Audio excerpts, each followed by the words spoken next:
talk like this? Yes.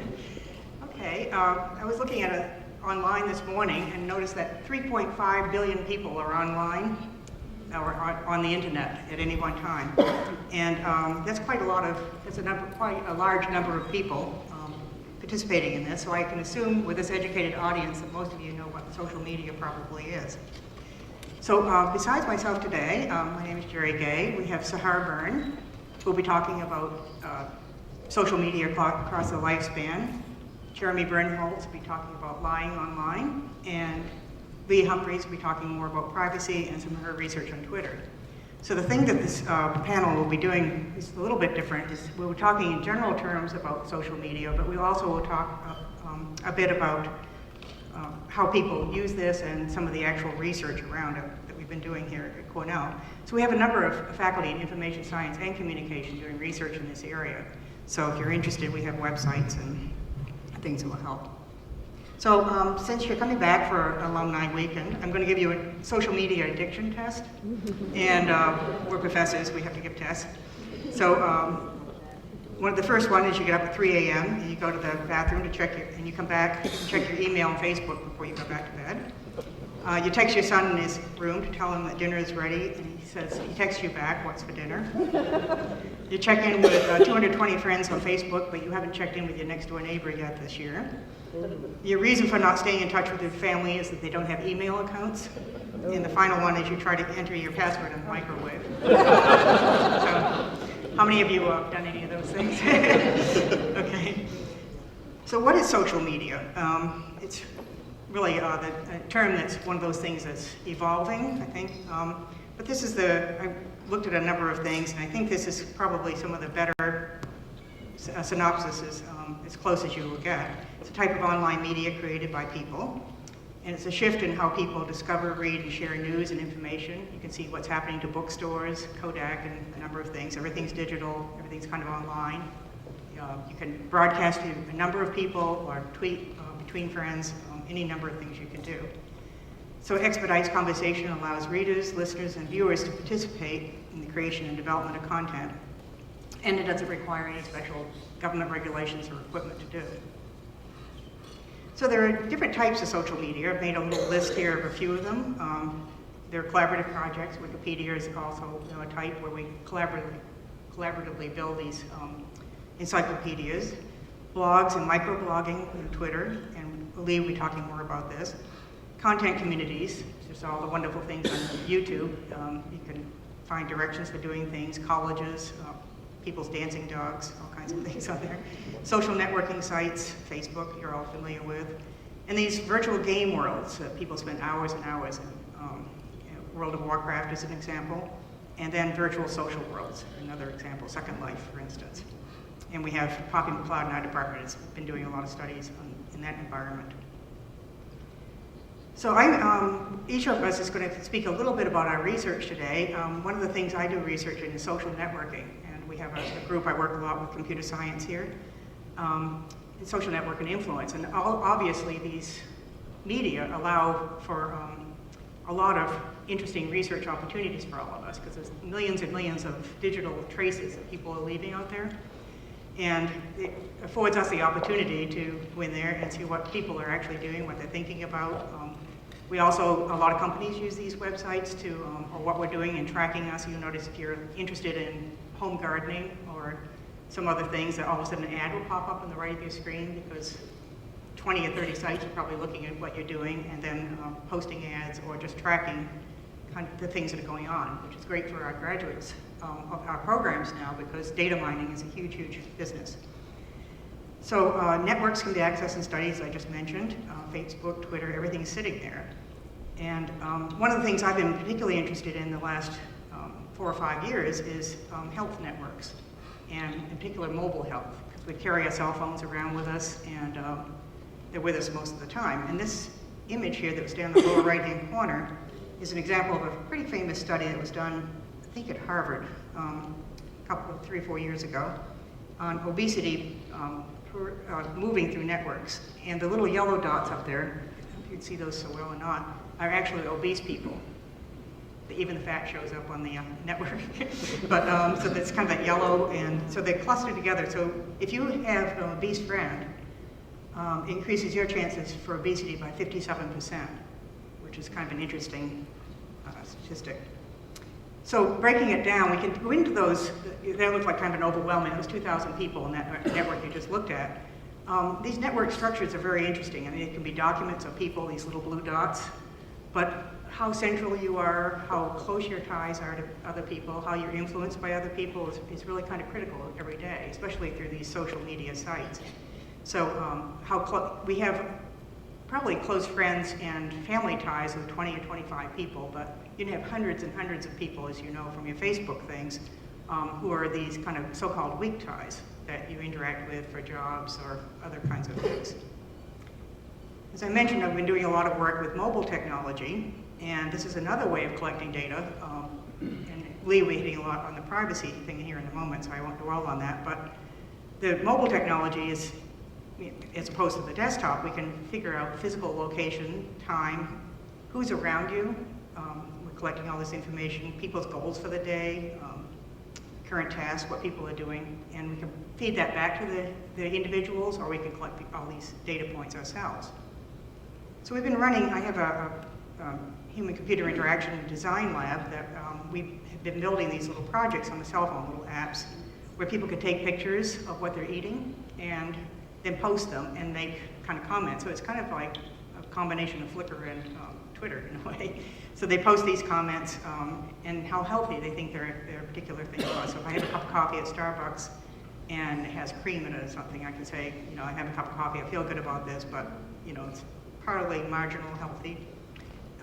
And other people can comment on these things as well. So we have these little groups using these things too. So people on their cell phones will interact with, you know, groups of other people who will give them feedback too. And then as researchers, we have access to all these images, thousands and thousands of them at this point from all these studies. And then people can, we look at these, we analyze, we have nutritionists working with us to help analyze it as well. And here's some sample messages, you know, of wellness messages, just what people are saying. We have timestamps, where they were, those kinds of details.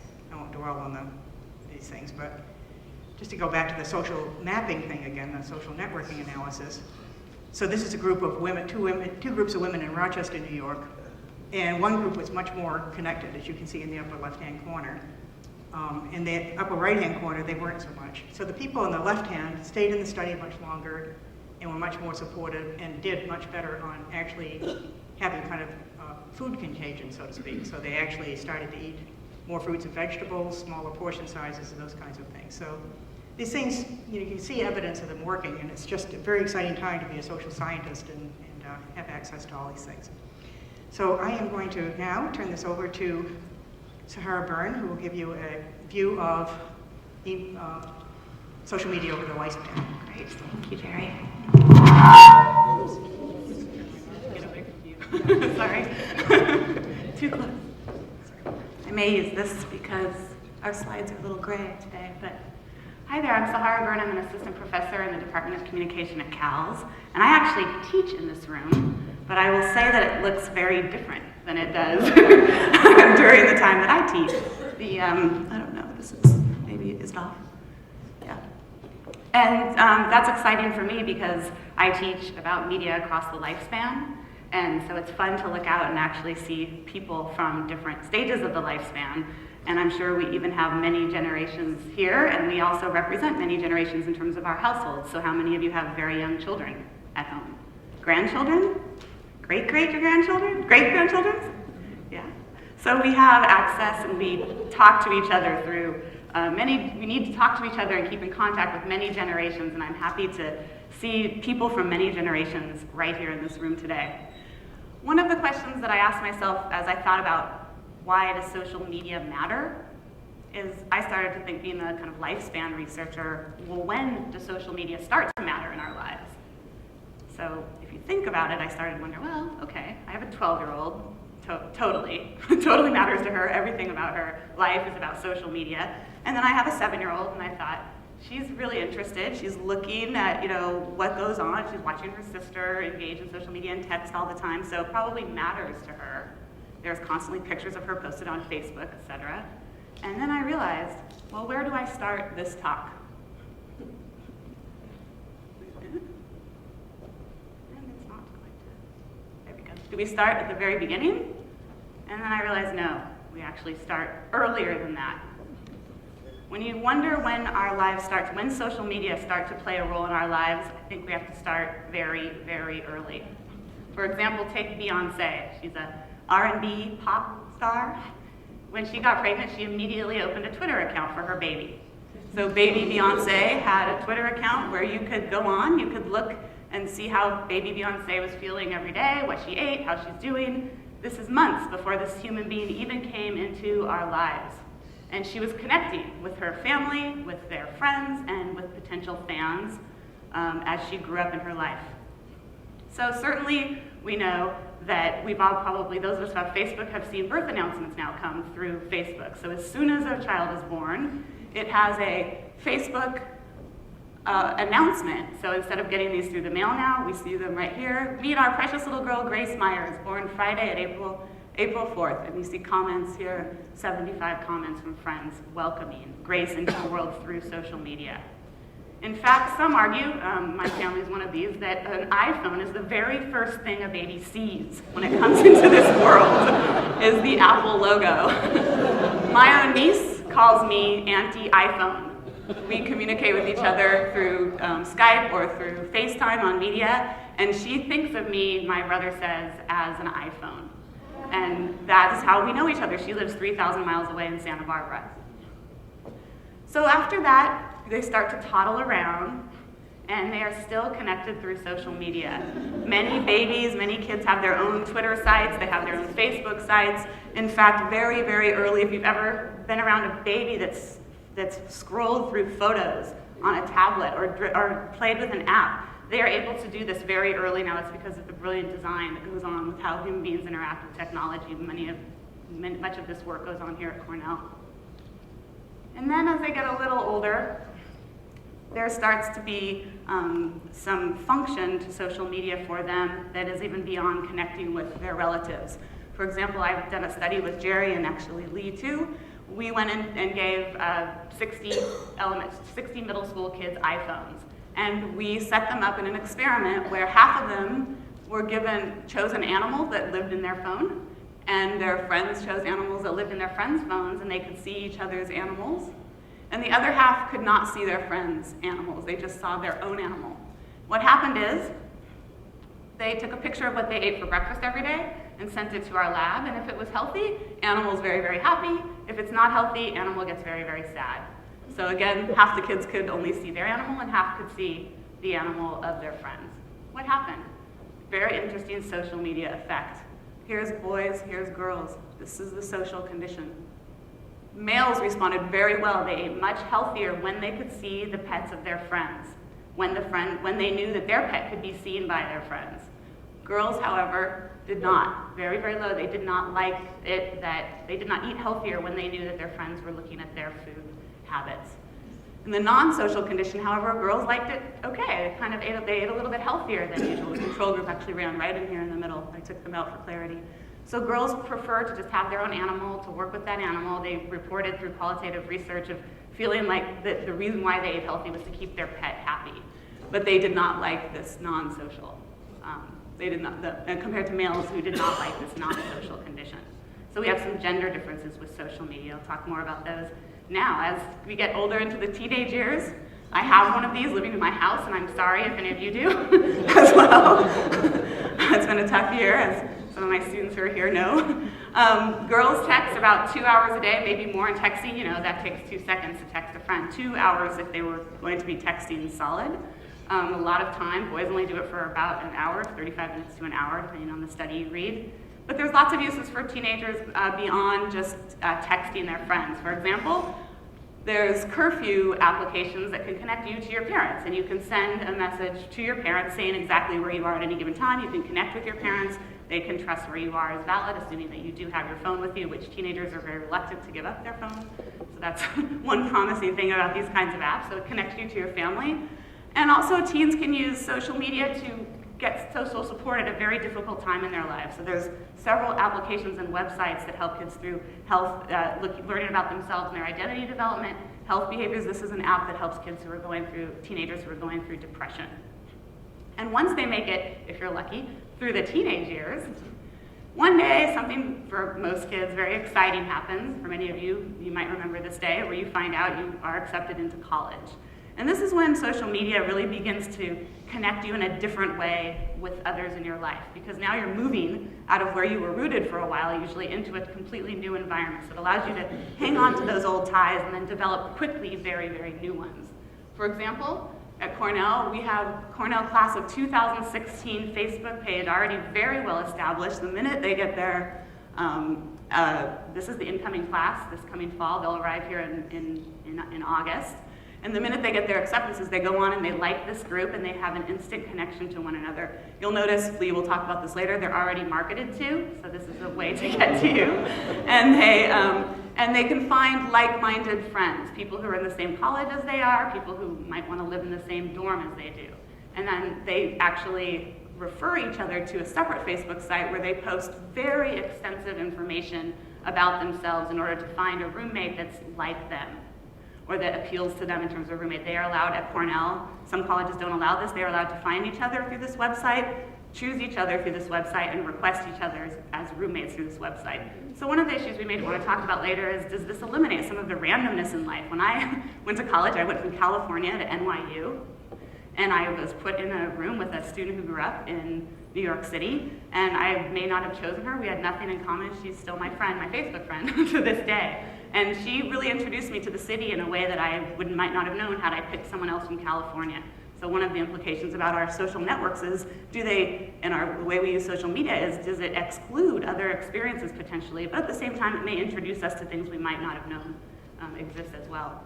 Another thing you might do as a student here at Cornell, other than study groups and all kinds of fascinating things, many professors use social media in their classes. You can, many aspects of our lives have been gamified. This is an app where many of you might remember things to do, 161 things to do before you graduate. Students can compete on this app, they can cross off when they've done things, and then they can kind of work with each other to help support each other in accomplishing these kinds of things. So this is a very specific tradition to Cornell that's been activated through social media. Every year in my media and human development class, I ask students to submit evidence through social media through either Facebook or texting or something of kind of the scene out there, like the hookup scene or the party scene, whatever goes on outside of what I see, and then when I look out at their beautiful, healthy faces in my classroom. And they send me some interesting things about how they connect with each other, especially late at night, when bars are closing, early in the morning hours, in terms of finding each other and connecting with each other later. That's something that didn't happen when I was in college. I was, at the end of a late night, I went home. I was not able to find a way to connect with someone that I had met earlier in the night, probably for the best. But that's something that students today need to deal with, is these contacts later at night. And as they grow into adult, right after college, they start to look for jobs. Many of the jobs today are in social media themselves, so this is a huge, I have many friends, for example, in advertising and marketing or the film industry who say, I'm scared. I'm now 45 years old and every single person we hire is an expert in social media, and they've grown up with it. And I find that fantastic, because that means my students are going to get great jobs when they get here, because they're all very well versed in these things in our department. And they will find jobs through social media. Many of you have heard of LinkedIn. LinkedIn is a way to connect with your career with others that are like you, and with people who have jobs and are in industries like your own. And that's the way that many people are finding jobs right now, and networking through social media. Here's an example of some positions you can see right at the top: social media specialists and social digital marketing interns, social businesses. So this buzzword social is very important, and it means the things we're talking about now. And there's a lot of money in trying to crack this nut in terms of business, the business world. And Lee and we'll talk about that in a minute. And then once you have a great job, of course, you want a mate to share your newfound riches with. And many people today find mates through dating sites and social media. Here's a graph from some sociologists at Stanford that show this is the use of social media to find a mate, and it increases dramatically right here around 2000. This is for same-sex couples. This is social media. This is meeting from a friend, and these are kind of like other things like meeting in college or neighbors or through family. These are dropping down significantly while the social media way of meeting a partner is rising, and this is same-sex couples, and this one you can see 70% of same-sex couples today met through social media. So this is a big part of how we end up selecting a mate, and who we end up selecting for our mate determines a lot of the rest of our life. One of the examples of a social media site might look like this for dating. So if you're in New York City and you want to know who's around me that's single and I might like, it will tell you here's everyone who's single that is also subscribing to this site. And these two green people, you might like them. You should check them out. And you can. You go on, you look at who they are, you see where they're from, and you can send them a message that says, hey, you know, this app thinks that we should meet each other. Should we meet each other for a drink? So these are GPS location-based dating sites. One of these got in big trouble from the Federal Trade Commission, who've been very, very busy lately dealing with these things. This one called Girls Around Me app was without permission gathering information from Facebook sites and Foursquare, which is another location-based application, and publishing information about women around people and without the women knowing it. So very similar where there were little dots and you could click on them. This was shut down after getting a lot of grief about what they were doing and the ethics of what they were doing. But needless to say, you see this more and more in your New York Times, my favorite section, I love it, wedding section. This couple met online in 2009. We're no longer shocked by this, so now we've got about 20% of people meeting this way, and that's rising every day. One of the biggest populations that this is really helping meet a partner are in what they call thin markets of dating. So same-sex couples or divorced people who've been divorced, single people as they get older are benefiting from these sites greatly. And then of course, you might start to plan your family.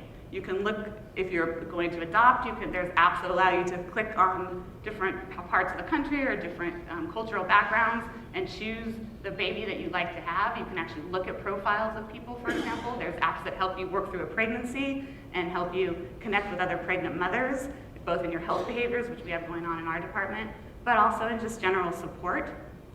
So the idea of like just beginning your own family is socially mediated. And then you have to start to make decisions about how to allow your baby to live in social media.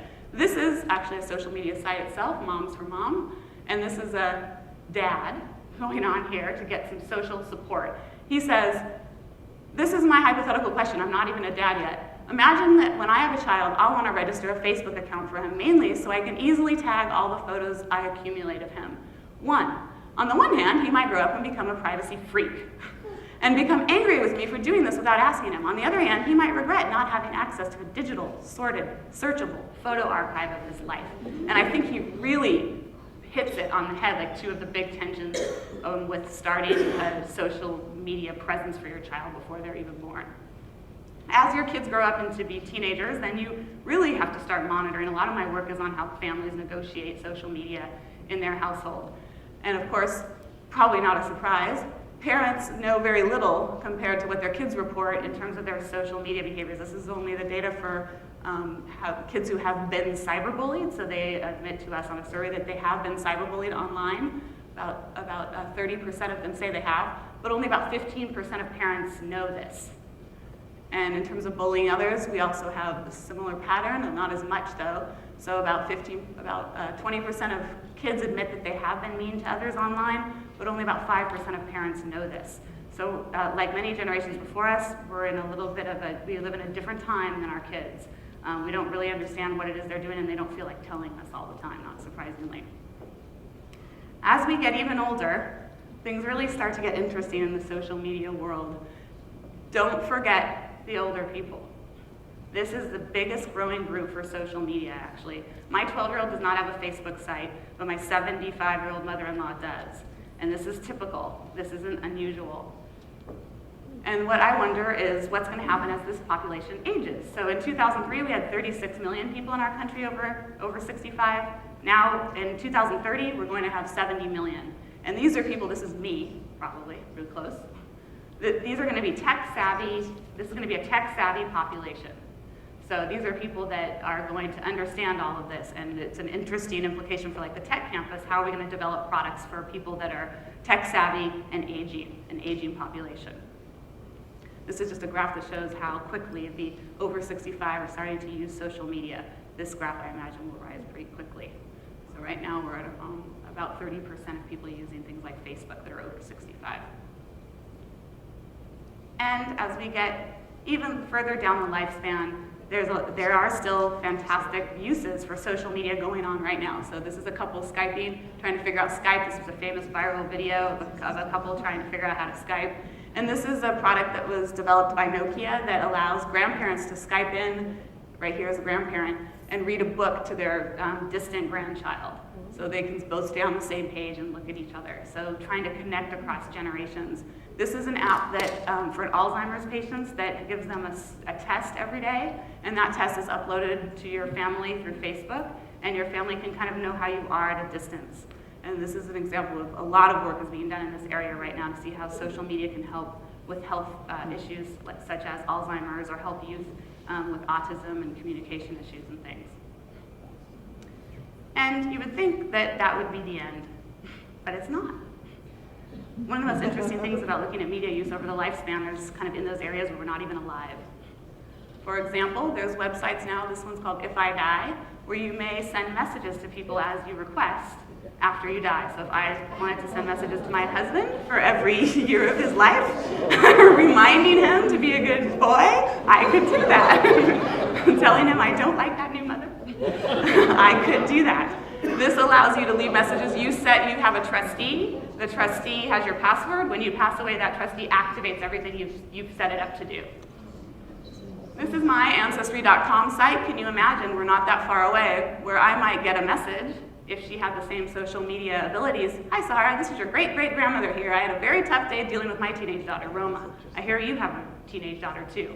Once I put my teenage daughter in, I could very well get a message from my great-great-grandmother about these things if she had decided to program this in before she passed away. And I'll leave with just two notes. This is my grandmother's Facebook page. These are my cousins, her great-grandchildren, and her grandchildren leaving messages for her. My grandmother passed away 2 years ago. People still go online and talk to her through her Facebook page. This page has been memorialized. There's thousands of pages like this now. And this allows people to go on and do this front stage bereavement and talk to these people after they die, people that you really care about. I went on and told her, I'm going to show your Facebook page to Cornell alumni because you're a really private person. I just want you to give me your permission. She might not like this so much, which is another question I hope we talk about. So one of the larger philosophical issues that I'll leave you with is, what does it mean to have a social media presence long after we're gone? Is it helpful to us? This is something we will not be able to necessarily manage. And is this something that we like? And is this also a way we can stay alive? My own granddaughter said to me, when she looked at my grandmother's website, my own daughter said to me, why didn't Mary Mama start her Facebook page when she was younger? I would have loved to have gotten to know her that way. And she only started when she was about 70 years old, so she didn't get to have that, and that might have been something that she would have enjoyed. And that's all for me. I will send it now to Jeremy, who's going to talk about Butler Lies.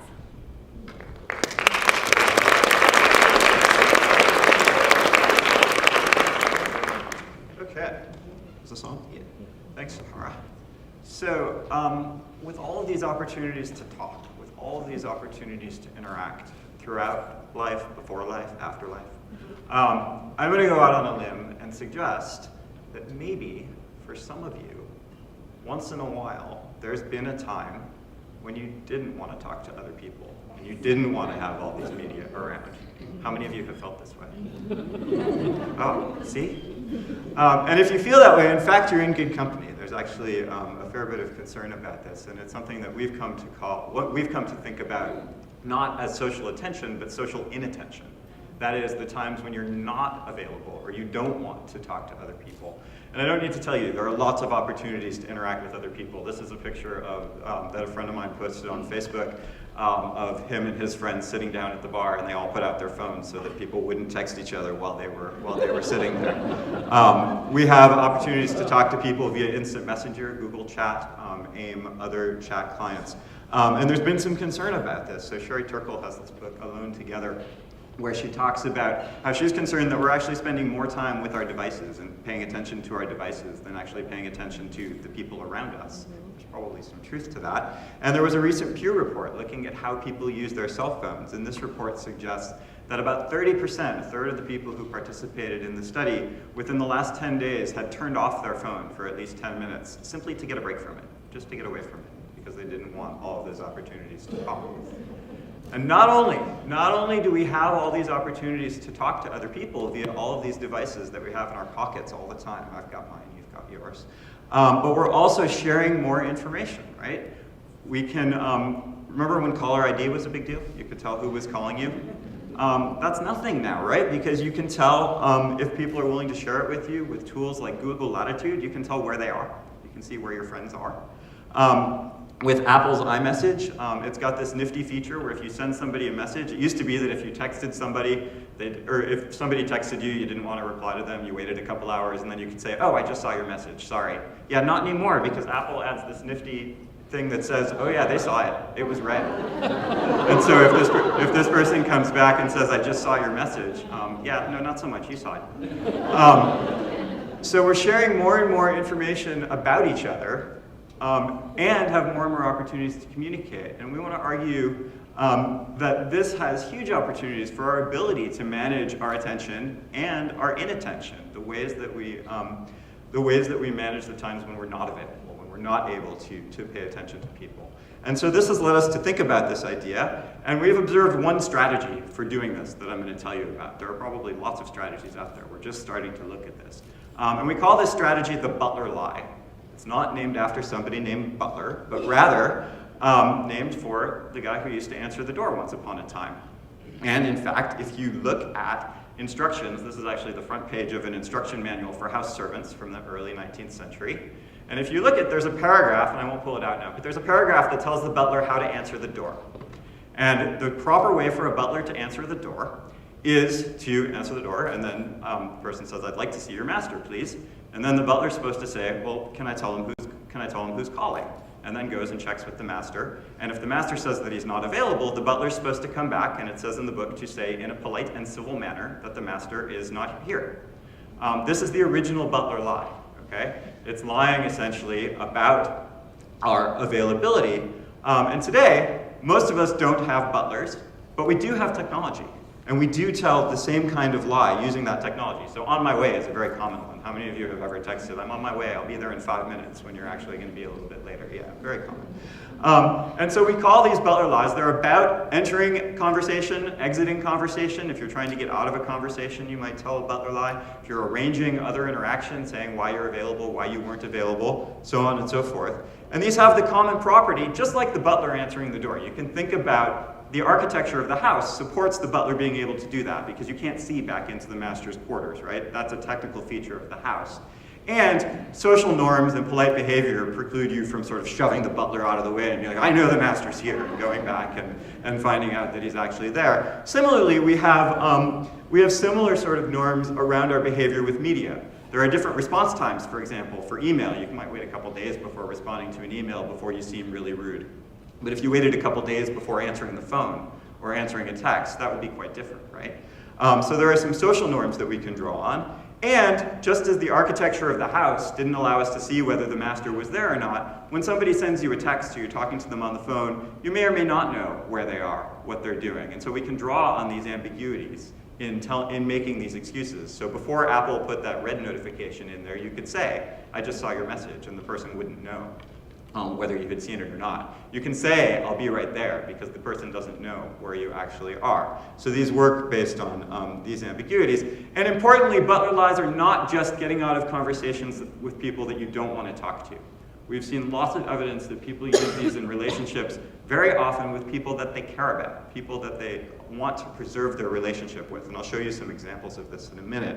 And I just want to tell you a little bit about our data set briefly, because we've had a lot of fun doing this work over the last few years. We've looked at about 7,000 real instant messages, about 20,000 real text messages, We've talked to about 50 people about how they do this.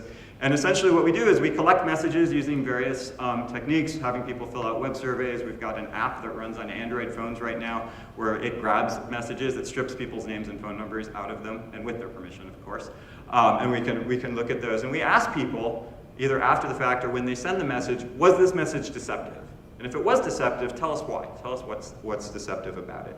And we've also got some rated by the receivers as whether they think they were deceptive or not. I'll tell you more about those in a second. But let's look at a couple examples of these. So about 40% of instant messaging Butler lies were about exiting smoothly. So this is a real instant messaging conversation between two friends. The little numbers in brackets are how they rated the message on a deception scale. So you can see the participant in our study says, "Sigh, whatever. I hope you're feeling better, buddy, and I miss you." Those are all true. But then, "I'm gonna go grab some lunch now, I guess," to end the conversation, and that was deceptive. So it was somebody he cared about, somebody he wanted to talk to, but using a Butler lie to just end that conversation, go off and do something more important, okay? This happens in texting too, very often. So this example I've been talking about, sorry, I just saw your text. About 17% of the Butler lies in text messaging in our study were relying on time. And the explanation was I actually just replied to him a while after I checked the message. And so you may be wondering, okay, am I being Butler lied to? The answer is probably. So in this study, we looked at what we call Butler messages, and these are messages that are true or that are deceptive or not, that are related to managing availability in this way that I'm talking about. And we also compared them against other types of messages. So on the whole, what you can see on the bottom is other types of messages. Can you see this? Yeah. So down here are other types of messages. On the whole, about a little less than 10% of those are deceptive.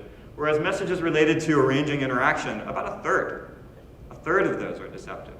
And so you might be thinking, okay, but do people expect this? Do we get that people are being deceived on a pretty regular basis? And so in this study, we actually had people come into the lab with a friend who they text on a regular basis. And we asked them each for messages, and we asked them each, is this message deceptive? Then we took those very same messages and passed them to their friend and said, well, do you think this was deceptive? And then we could compare their ratings, and we could see for the very same message, was it deceptive, and did they think it was deceptive? And of course, we didn't tell them. We didn't want to destroy any friendships. And it happens that people perceive other types of messages, so all messages on the whole, people perceive at about the rate that they're happening. But on the top, you can see people perceive at about the same rate for what we call Butler messages, messages about arranging interaction. But they're actually occurring at a much higher rate. So people are expecting to be deceived with Butler lies about 10% of the time. They're actually happening about 30% of the time. So you're probably being Butler lied to more than you think. So what does this mean? It means that Butler lies are one strategy for managing social inattention. They occur pretty frequently. And that they're affected to some degree by the type of media that people are using. So obviously, I'm on my way isn't going to work if the person can see your location. They're also affected by social norms of the media around response times, things like that. And these cause us to question, we think, this notion that, well, we should just provide people with more information, more transparency about location, more transparency about whether the message was read, et cetera, because then they won't be lied to as much. Well, there's some social utility here. These messages are helping us preserve relationships at times when we don't want to talk to people. And as that ambiguity comes under threat, it gets harder and harder to do that. It gets harder and harder to manage the times when you can't talk to people. And so we're thinking a lot about ways that we can design and ways that we can think about keeping some ambiguity in there because it's socially good, but still giving people the information that they need. And so we're doing some other work where we're looking at manipulating ambiguity, for example. We've written this Android app that I was telling you about, looking at how people detect these messages, and also starting to think about, well, how do people think about these together? And we can talk about that more in the questions and answers. A lot of students worked on this work, so I promised them I'd put their names up very briefly, and also acknowledge NSF for support. And now I get to bring up Lee Humphries, who is not only an esteemed social media scholar, but also a graduate of Cornell, like many of you.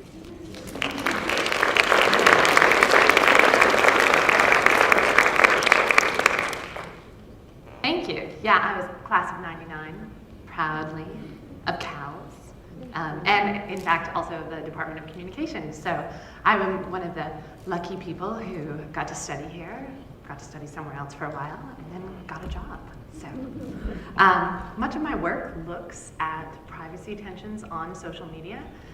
So I just want to talk to you a bit about some of the implications of some of the things we've been talking about today, particularly as it relates to privacy. So Facebook, how many of you are on Facebook? Okay, maybe I should ask, how many of you are not on Facebook? Okay. So Facebook is the largest social network site in the world today, with over 600 million members. 300 million photos are uploaded every day onto Facebook, making it the largest photo sharing site in the world. It is truly a global network with over 80% of its users coming from outside of North America. The average amount of time that the average user spends on Facebook a day is over an hour. Many of our students, the first thing they do before they get out of bed is check their Facebook. And this is in part made possible because they sleep with their cell phones. I don't know if you know this, but because they don't have alarm clocks anymore or watches, so they sleep with their phones, which then makes it possible to check text messages, Facebook, etc., before they even get out of bed. And I have to admit, even though I have an alarm clock, I too have been known to check my Facebook before I get out of bed in the morning. Although that happens less frequently because I have a 1-year-old who tells me I need to get out of bed sooner. So Facebook. Facebook is primarily, one of the arguments that Mark Zuckerberg makes about Facebook is that it is made to bring people together. That he wants, the reason why he created it, if you look through the SEC filings from last month, Facebook is about connecting people. And he has this quote, Mark Zuckerberg is the founder of Facebook. Our whole theory is that people have real connections in the world. We're not trying to make new connections. What we're trying to do is just make it really efficient for people to communicate, get information, and share information. So what he's arguing here, and part of the reason why I highlighted the word real, is because when we first started to move many of our social interactions online, there were concerns that you would meet random strangers, or all of a sudden you could, I could be a 14-year-old boy online if I wanted to, right? And so much of what Facebook has done is to bring our offline identities, our real identities, and take them online. So there isn't that sort of identity play. In fact, you are allowed one Facebook account for you, tied to your real name and tied to your email address. And it's very interesting that the way that they're trying to stabilize your identity so that you're not playing with it, so that it's not fun and exciting or could be deceptive. But they really are trying to connect real people and take these offline connections, who you went to high school with, who you went to college with, who you are currently living nearby, take these connections online. We actually know a lot about the way people connect offline. We as social scientists have been studying it for a very long time. So part of my work is about taking what we know about people offline and seeing what happens online.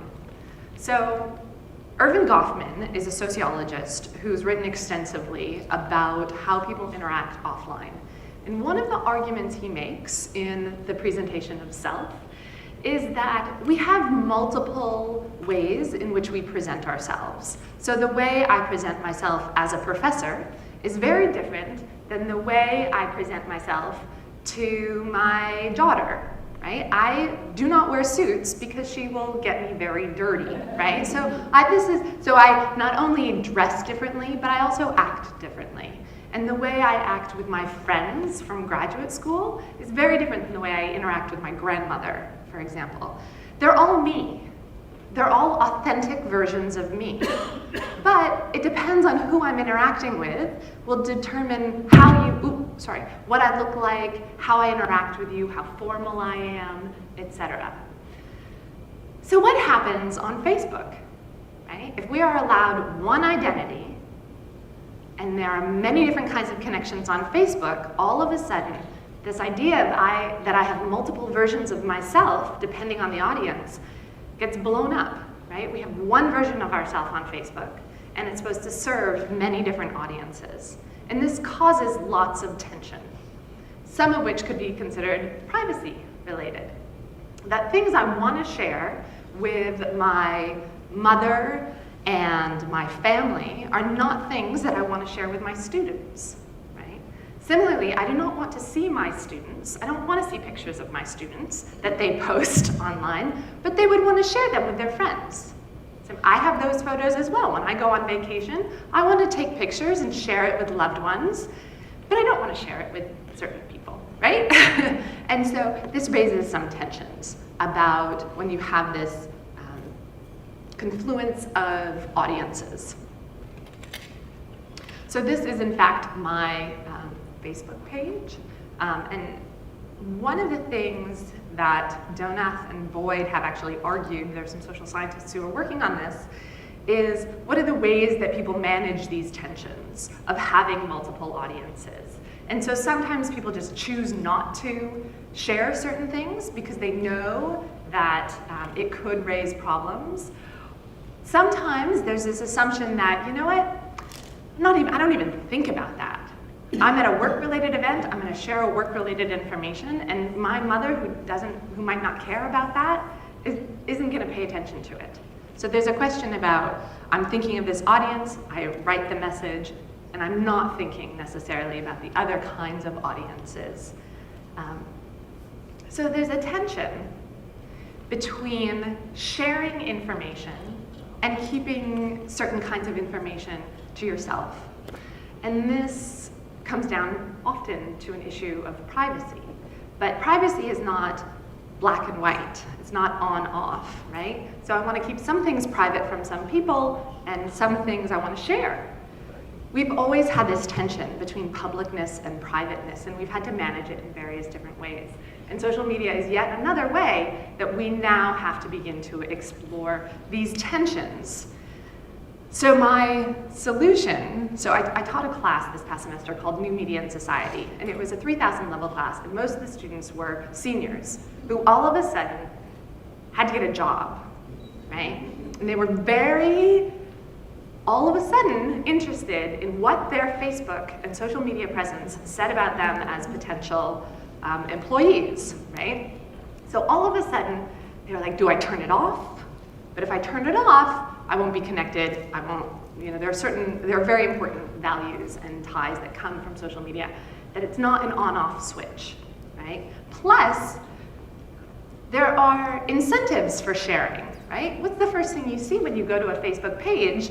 What's on your mind? What are you doing? They are continually asking you to share information because the value of Facebook comes from you share something, I share something, he shares something, that's where the value comes from.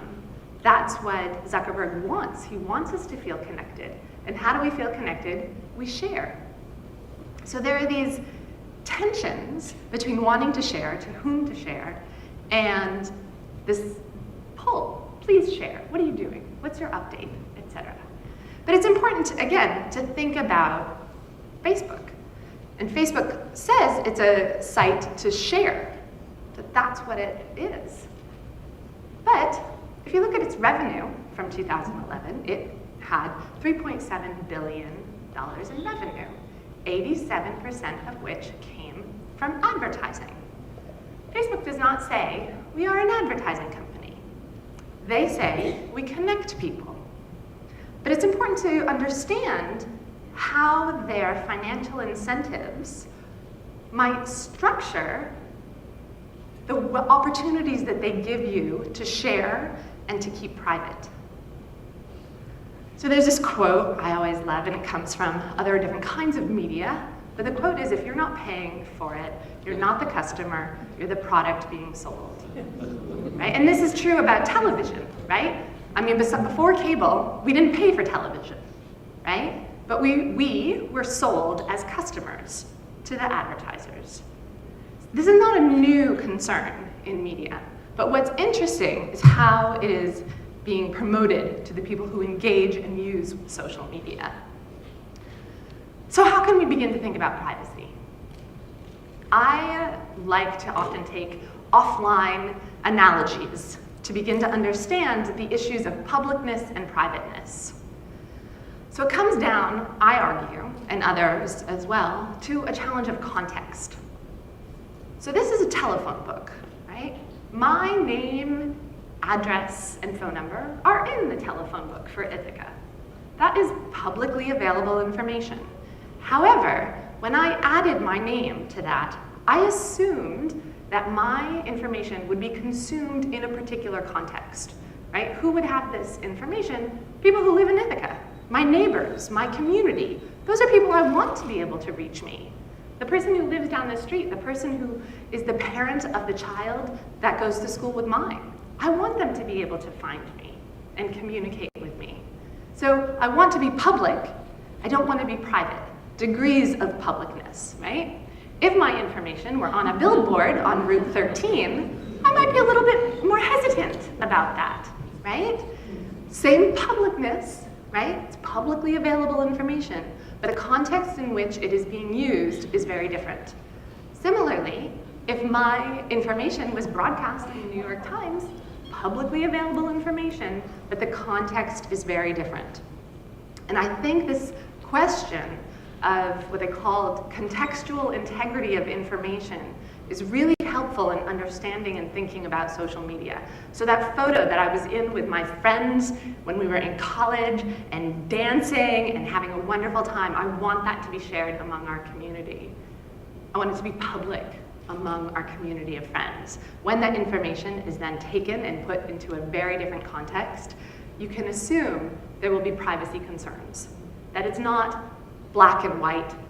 It has to be, in a locked box, or it has to be publicized, that there are degrees. And to begin to understand whether or not something will be considered a privacy violation is to understand the contextual integrity in which that information was produced and assumed to be consumed. So I've been doing research on Twitter, thanks to actually a Hatch grant, where I was looking at Twitter and privacy. And some of the things that we've traditionally looked at with social media, or with privacy-related things, are what they call personally identifiable information. So things like your phone number, your address, your date of birth, your social security number, your credit card number, those kinds of identifying information. What happens on social media, right, is that it's not just me publicizing my own information, but it's other people who are connected to me who might be sharing information about me. So one of the things we've been doing is going through publicly available tweets and identifying potentially sensitive information, which hadn't necessarily been an issue before. So this is a tweet actually from this morning on publicly available, where someone, you can tell it was a response. I blocked out the names. But he was responding to someone who said, "But all is well, at least with all but my dad. He'll need chemo, then a splenectomy, then, well, we'll see," right? So how can we begin to interpret this message? So the fact that it was a reply suggests that he's in a conversation with someone that he knows. The fact that he's sharing this is not necessarily to say, "Hey everybody, my dad has cancer."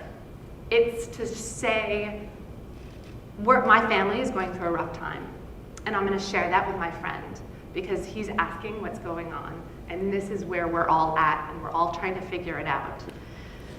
And so it's interesting to think about what is the context in which this was produced. So we're doing a series of interviews now with Twitter users to try to understand how they conceptualize audience. Does this guy know that it's publicly available when he wrote this? Even if he did know it, would that matter? If he's getting the social support from his friend through this kind of system? So beginning to think about, and then again, there's the privacy implications, not just for him and his family, but of course his father.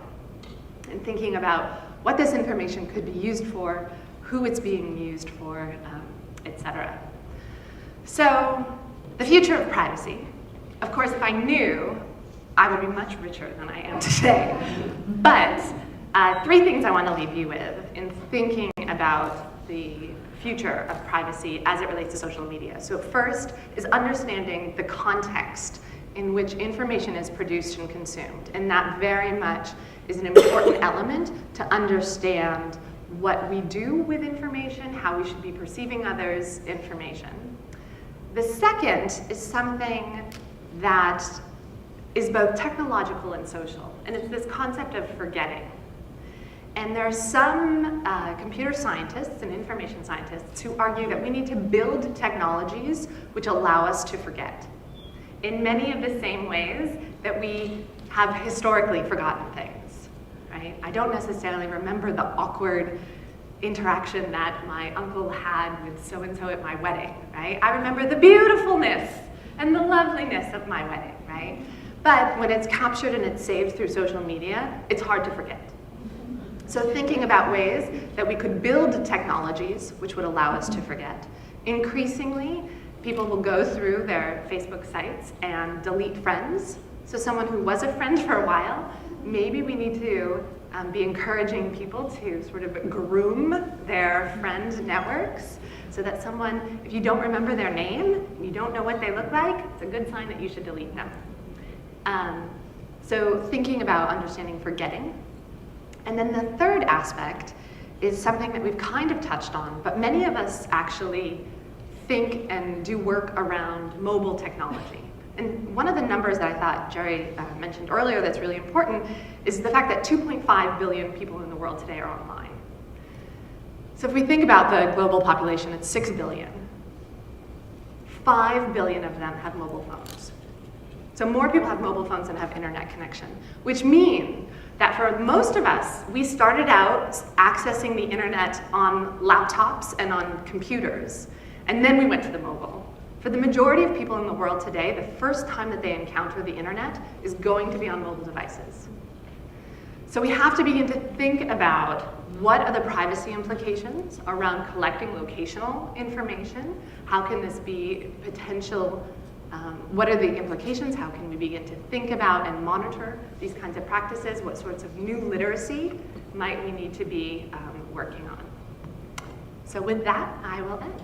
Thank you.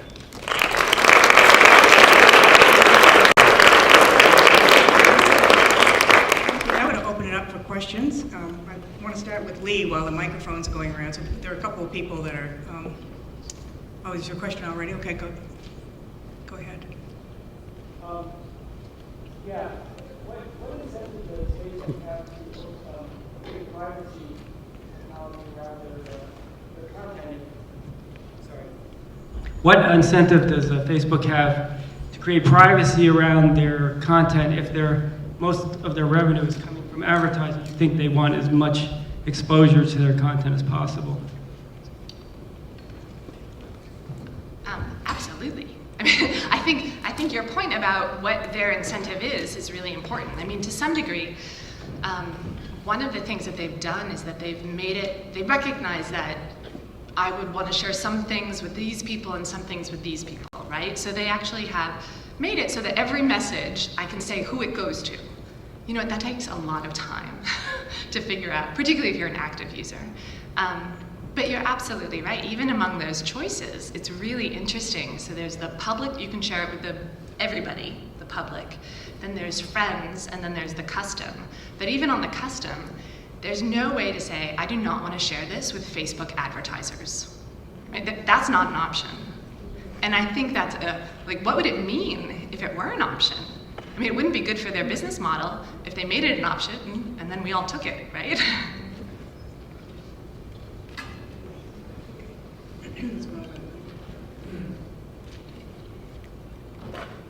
So at my office this week, I am not on Facebook and I am not LinkedIn, but we got an email. If you have a LinkedIn account, please go into your account and change your password because millions of LinkedIn users were compromised this week by some Russian, or they think, help. What is that? And somebody said to me, well, who cares? What can they get off your site at LinkedIn? So it's kind of like a privacy thing, but help me. Why is that a big deal that it was compromised this week? Do you know about this? I assume you do. funny to be up here with 4 people who can all answer these questions. Usually it's topic by topic, but we can all have something to say about these. So I think, and it kind of goes with the gentleman's question up there too, that these companies need to adjust to their consumer and protect their consumer, or they may go under. It's always a threat. And they're collecting so much information from you that I'm not, and I'm not exactly sure that if someone had your LinkedIn password, they could do much with it, but the fact that your information is accessible and that there is a known breach is something that could, I would say, damage their reputation as a company more than anything. And I think in terms of the Facebook question up there, why would they ever want to offer you any privacy? Well, they don't, but they have to, because their consumers are asking for it constantly. And so they have to show that they've done some. So every so often we get, oh, we've made an improvement, we made an improvement on this. And with something like LinkedIn, where there's a massive breach like that, it is possible that we have put identifying information up on these sites that, for example, I would hope no one has their social security number up there on LinkedIn, but it is possible anyone could put their social security number up there by choice, and thinking that, well, no one can access it because, I don't know, they don't have my password. Or the other issue that can happen with passwords, and this is an issue for youth too, is that one of the things that kids love to do to each other is, find out what someone's password is, log in under them, change their password, and then pretend they're them for a day and say all sorts of horrible things. And so that, it's possible, someone could go into your LinkedIn, they could trash your boss, from your LinkedIn site, they could do all sorts of things that might be damaging to your reputation. So I don't think it's as simple as, all we care about as a business is connecting people and advertising. Yes, that's how we make our money, but we also need to protect our consumer. Facebook has been under threat, believe it or not, long ago by other options for social networking. It's been a while for them since they have had to really deal with that, but I do think that they do worry and need to worry every day that something new may come along, and if that something new offers more or easier privacy options, consumers will probably move toward it, because there isn't much, like Lisa, it's very difficult to manage your circles, and to the extent that something comes along that does that better, or something that comes along that's a little more protected, that would be their threat. That would be one of the reasons I would say. I don't know if you guys want to add. Here in the middle. Oh, one more. Yeah. Just want to add very briefly to that the other thing with the social stuff is that when somebody breaches LinkedIn or Facebook, they've got access not only to your information, but everybody you know and everything that they've chosen to share. So it's not just you, but it's lots of information about you and who you choose to connect with and associate with, and they can use that information too for all sorts of things, scams, advertising, etc. So. Ready to turn it on? It's on. It's on. Okay, sorry. I have had a few observations over the last year which give me tremendous concern about social networking and our kids growing up.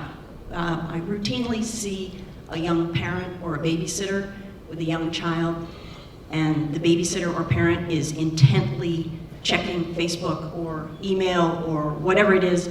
The child is completely neglected, is disconnected from the world, maybe sticking a fork into a candle at the dinner table, or we've seen that, or just is completely off on its own, getting no stimulation or attention whatsoever. The second issue, we've had this case at Rutgers of the two roommates. One was homosexual who committed suicide. The statement by the mothers of those two boys could have been identical if you just changed the names for the students. We took our son to school. We walked into the dorm room.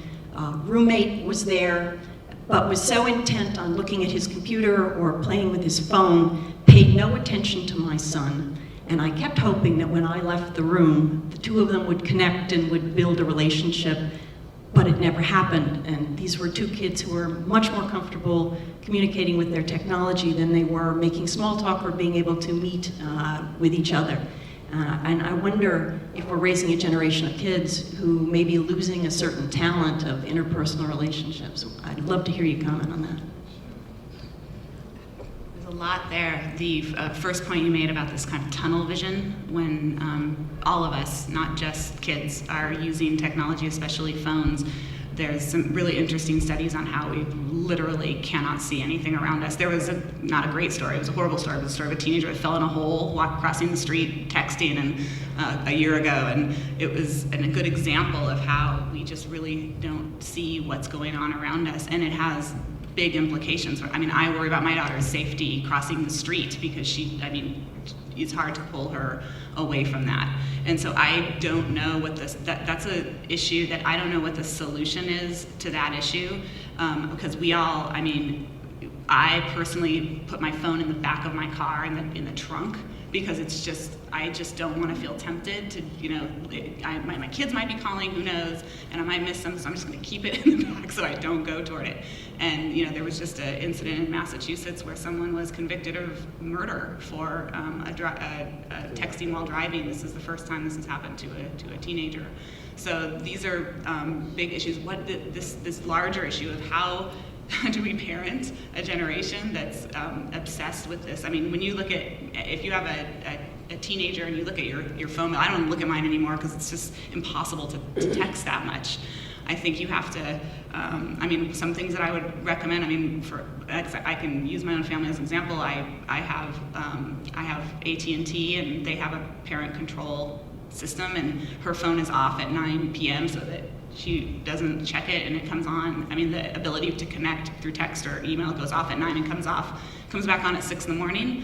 But it's such a short-term solution. I don't know what I'll do when she feels like she deserves the right to, look at her phone whenever, she has the right to look at her phone whenever she wants to. One of the variables that in my own research with parents and kids that continually comes up as being correlated with healthy use of media and sort of happiness and I guess a symbiotic relationship between parents and their kids when it comes to media and how we control it in our household is the ability to talk to your kid, the comfort with which the kid and the parent can talk to each other about things that go on online and some of the consequences. If the kid reports and the parent reports that they both feel that we have can have a comfortable discussion at that sense from a very young age. I guess it's sort of like talking about sex, with your kids. Probably those that grow up talking about something like that can grow up and they can feel more comfortable talking about it as they actually enter into situations where that might become more important.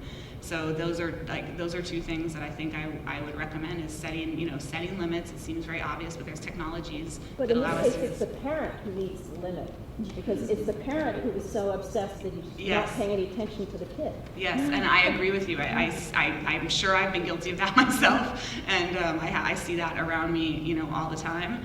And you wonder about kids wandering off and things like that. But I think like we could be distracted by many things. And the issue with social media, and I think our technology, it's okay. If you could, for example, you might have an alcohol problem in a household. I think that this could potentially be looked at like that. That if you recognize that you are actually not able to focus on your young children, that's a problem. I would argue that's a problematic behavior that you probably need to intervene on, that a person would probably need to intervene on. But I don't know of any work that's actually looked at that exact issue in my area of research, that's actually looked at parents' use and how they get kind of this tunnel and if that puts children at risk. I think that's a fascinating question, though. I think there are other aspects of that, though.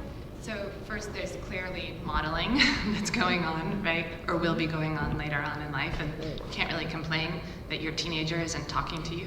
It's that old, it was the Harry Chapman song, come play with me and I don't have time, So I think this has been a long-term problem, right? And the other thing I'll say is that with social media in general, we see increasing blurring between work and personal. And again, getting back to this sort of Goffman-esque, and lots of great things have come from this, right? The ability to work late at night, the ability to go to your kids' games in the middle of the day, such that if something came up at work, you could still be reachable, but you can engage with your kids in ways that you might not have been able to, but that there are tensions that come from that. And so I think that it's interesting to look at larger incentives, not necessarily to just blame individuals for their choices, but what kinds of institutional, commercial structures encourage that kind of use, right? So that they tell you that you need to be checking on these things and you need to be constantly on your email or on text messaging or on Facebook to stay abreast of the issues, or to be managing, to be a good employee is to be reachable at all hours. There's that's a question that we as a society have to figure out if we want to encourage that value, or if, and not just blame individuals for their particular choices. Can I do a follow-on to this? Okay, sorry, go ahead. Hi.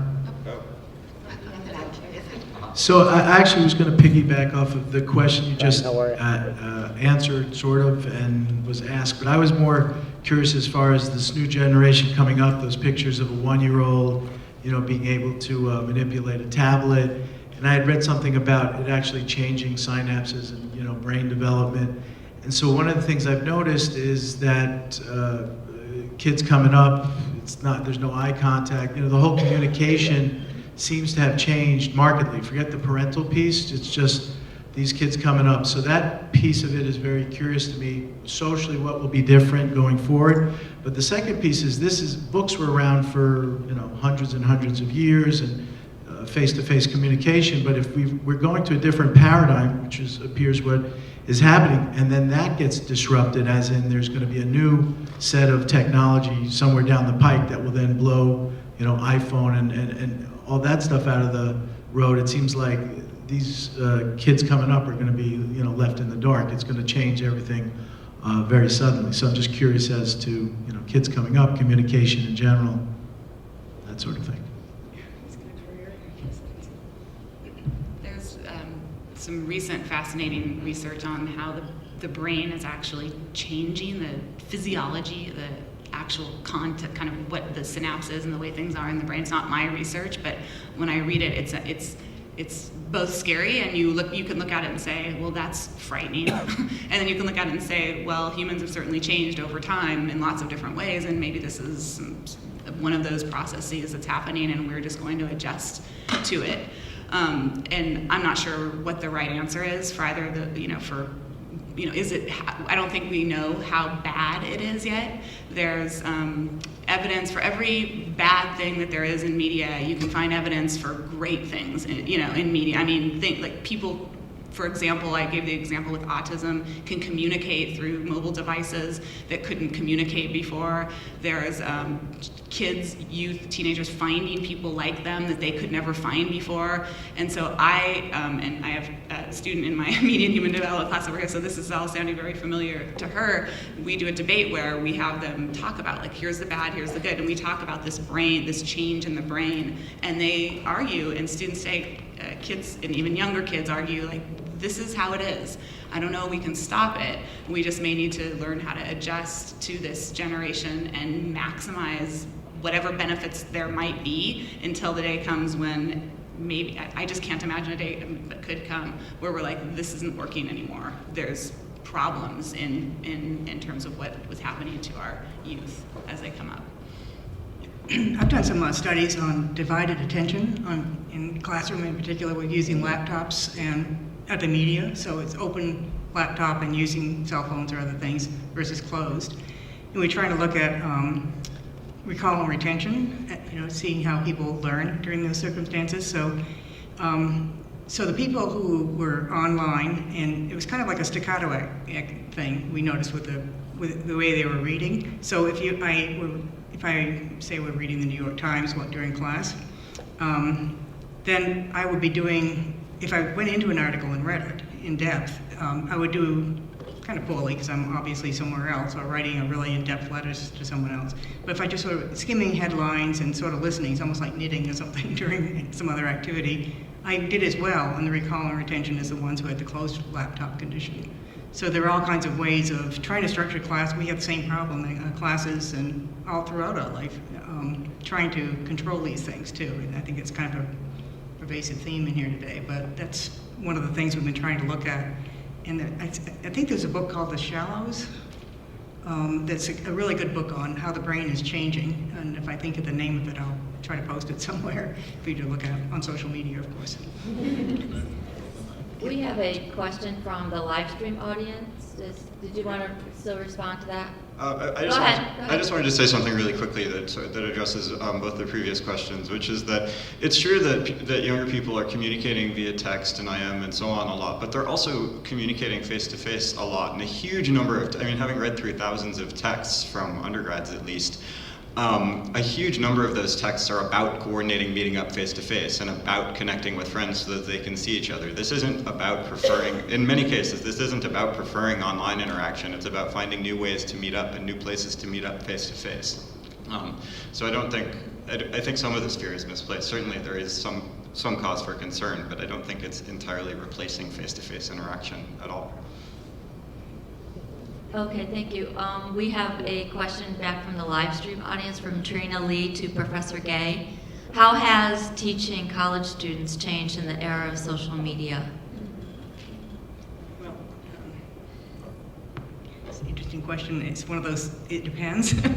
I think I sort of started to address it just a moment ago with the divided attention issue, but I think that we need to think much more about preparing people outside the classroom and bringing information in. Khan Academy, maybe many of you have heard of that, a lot of really good online modules and good courses that so people could be prepared, come into class. We have much more discussion and much more design, hands-on kinds of work or applied work, applying the theories and other things they learn from outside. So I think it takes a lot more work to integrate technology into the classroom, but the potential is enormous to, for simulations, for live feeds from people that you couldn't have here access to from around the world, working with other people on different projects. So it's a matter of rethinking the way we're doing things. We've been doing teaching the same way since the 1800s. And, kind of harkening back to the tech campus here a little bit, of trying to design spaces in New York City that are more futuristic, I guess is a way to put it, of interdisciplinary teams working together to address problems and problem solving in different settings, trying to, in sustainability, environment, health issues, a number of things. So it's, I think we're designing it as we go, and a lot of it is there's the good and the bad of trying to use technology in the classroom. Jeremy's done some very effective use of Twitter, for instance. I don't know if you want to describe that. Yeah, sure. So in a course that Jeff Hancock and I teach in our department, which is on technology and communication, we've been using Twitter so one of the things that we've found and that we believe is that the students actually want to be involved in class, and they want to be involved not just in sitting there and soaking things in, but they actually want to contribute, and they want to have new ways to do that. And so one of the ways that we've developed to allow them to participate in new ways is we essentially require each student to set up a Twitter account, and we require them to tweet the night before each lecture, something having to do with the readings for the next day. And what we had TAs compile those tweets, and we actually integrated them into our lecture slides. So we would get up early in the morning and sit there with coffee and integrate those student tweets. They would tweet examples, they would tweet questions, they would tweet all kinds of things that would then go into the lecture, and the lecture would be based around those tweets. And students loved it. About 80% of them said that they wanted us to do it again. They watched for their tweets. They would be sitting there. You'd see the occasional yes when one of their tweets came up. And it was fun for us too, because we knew what we didn't have to come up with as many examples, first of all. And we knew what they were wondering about. We knew what they were interested in and what was getting them excited and what was confusing them. And we've been able to make changes to classes and do lots of stuff. So there are definitely opportunities for getting students involved in new ways. And at least the students we're dealing with, they want to get involved. They want to do this. They don't just want to sit on Facebook during lecture.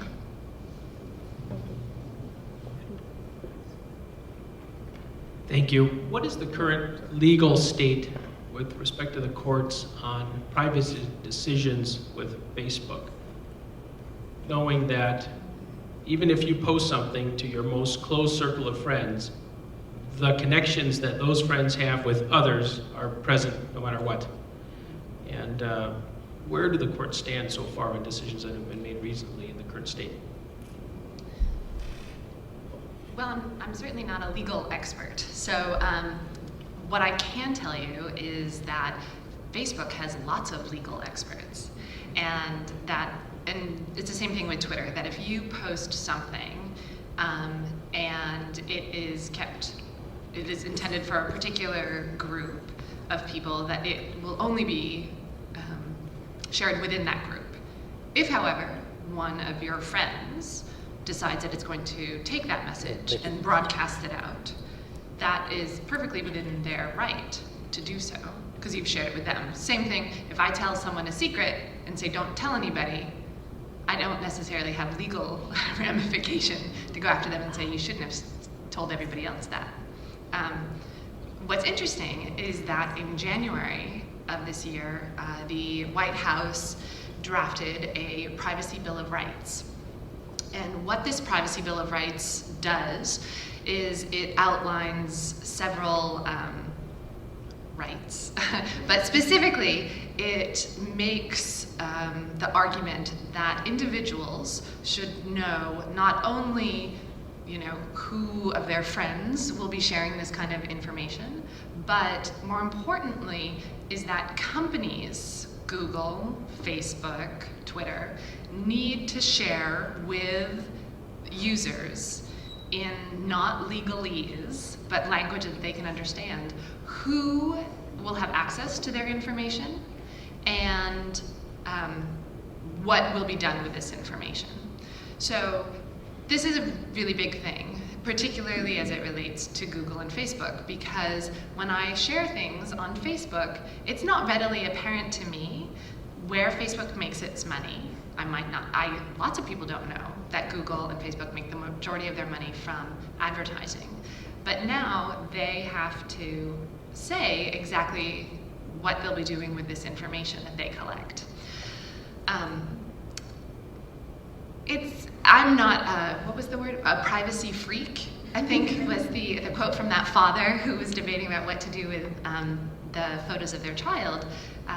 I share lots of information online, and I do so knowing that information is going to be sold and marketed back to me. And in many ways, that's great. I like to see ads that are related to things that I'm interested in. It's awkward when all of a sudden an ad pops up for something that I really don't need. That's a weird thing. But generally, I like the fact that my Google search results are generally pretty accurate. And they're accurate because they've collected lots of information about me. So I'm not saying that Facebook is bad or that Google is bad because they collect this information. In many ways, it makes my life really nice and efficient. And I am more connected with people in some ways. But I'm also engaging in these practices, knowing what this information is going to be used for, and I think there are lots of people out there who don't necessarily know. And just a little point to add to that is that if you're 13 or under, you're not allowed to under 13 because of the Child Online Protection Act. You're not allowed to collect information from kids online. That's why Facebook's minimum age is 13. Yet there are 8 million kids under 13 using Facebook because their parents allow them to use Facebook and allow them to go on with a fake birthday and are supportive of that. So those kids their information is being taken from them. There's been some recent articles about Facebook attempting to, there's been a debate on whether or not Facebook is working out a system where kids that are under 13 can get on there without lying, because since they're on there anyway. But that's just, I wanted to point out the Child Online Protection Act. Yeah. They are working on it, they say. And the idea is to get like parents to be able to say, yes, you can be friends with this kid, and parents to have some control over it. I mean, it's in their best interest to do so before the 13-year-olds go on and find something else. So I think we have time for one more question. Does anyone want over here in the striped shirt? Yes. I've been on. Go ahead. I'm sorry. No, I was unliked. She unliked. I did. I got told to unlike you, but not unfriend you. Okay, we got the mic. Good to see you. Can't believe it's been 35 years. I know. Yeah, thank you. I just want to share an illustration of social media on the medical front. I have a nephew in his early 30s, and he has to undergo his second kidney transplant. His wife is a match, but they did locate a 26-year-old male that's going to give his kidney. So that shows the benefits. I mean, my nephew's wife will still donate her kidney as well, but they found a better match, from the 26-year-old male. So that shows the benefits of medical medical area. I don't know all the details behind it, but I know this whole network was part of it. Okay, I want to thank everyone for coming today, and it's very nice to meet all of you. And we're having, I guess, a reception upstairs on the 3rd floor if anyone wants to carry on conversation a little longer. So thank you again.